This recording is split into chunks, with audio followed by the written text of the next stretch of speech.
Hello, hikers and likers. It's your friendly neighborhood Han. I know, long time no see. And what you're seeing behind me is the Zion Narrows. So let's check it out. So we started the morning at 7:16 a.m.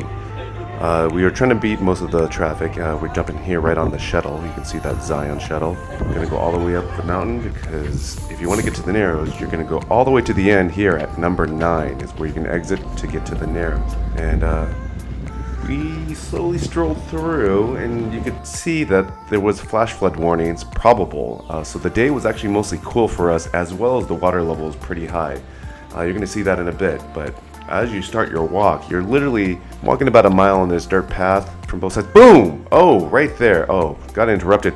It sounded like thunder. I wish I could have recorded the audio, but it had already happened when I filmed it. And there are falling rock warnings as you go on the hike, and it sounded like thunder, is really what it sounded like. But we were safely on the path, heading our way. Oh, and stopping to smell the roses, or quote-unquote flowers.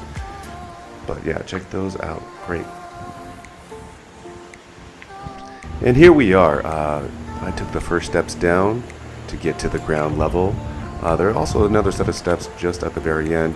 So 2 set of steps, so if you see there's a line, you can also try to figure a way down best as possible, as you can see there. And there's my feet getting soaked. Yeah, this is the start of our day, and much like a bridge to nowhere, prepare to cross this river multiple times. And just behind me is this awesome couple displaying the awesome rental gear you can get here. They have different packages, anything to make this hike a little easier for you. Highly would recommend a hiking pole. So at this moment, I kind of feel waterlogged.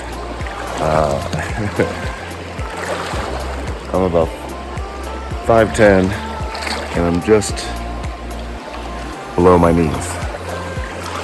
Begging, please. Alright, I'm not gonna sing for you guys. Rock on. Give me some!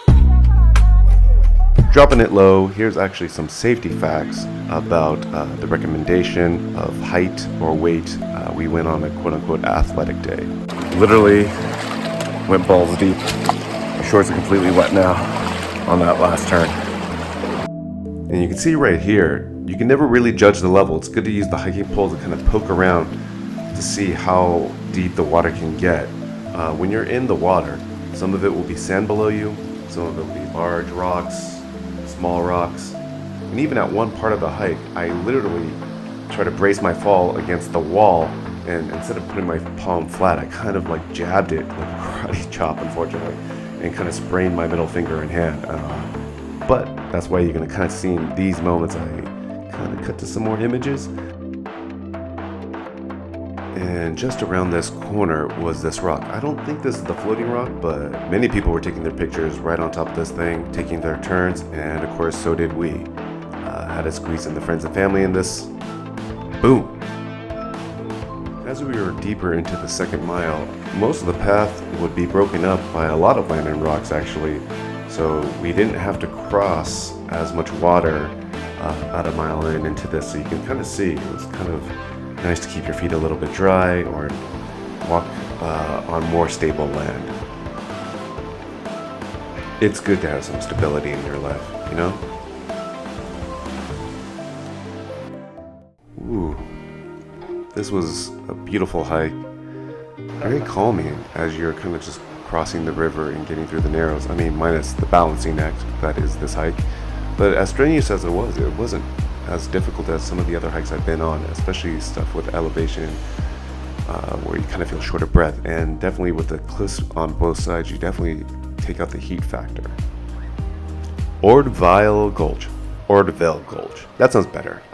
You tell me how to pronounce it. It's all right. But here we are at the fork of the road, and this is the part where we came from. It took us about over an hour. We definitely took a lot of stops to take pictures, but I would say this was pretty smooth for a difficult hike. There's definitely multiple stops you can take on the way. You can go much further, and let me know if you did, because let me know how that is, and maybe you can let other people know how difficult that is to go even further. But there's campsites ahead. There's definitely more to explore, but we called it a day here. And to get to this point, I would say it's about a PG.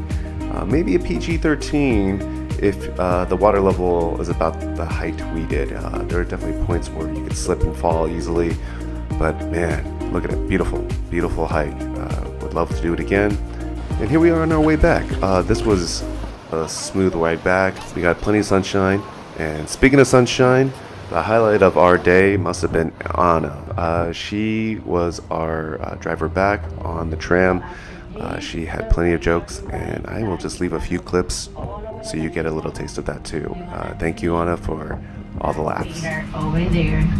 So you're gonna go ta ta ta ta ta ta ta ta ta ta ta ta ta. All the way on the back, you can see the helmet.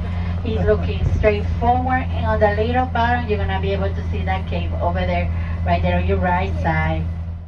Stuff, including your cell phones. Those been left behind lately. I also been doing blackmail lately too. Just kidding, but don't forget them, okay? Okay, guys, have a good rest of your day.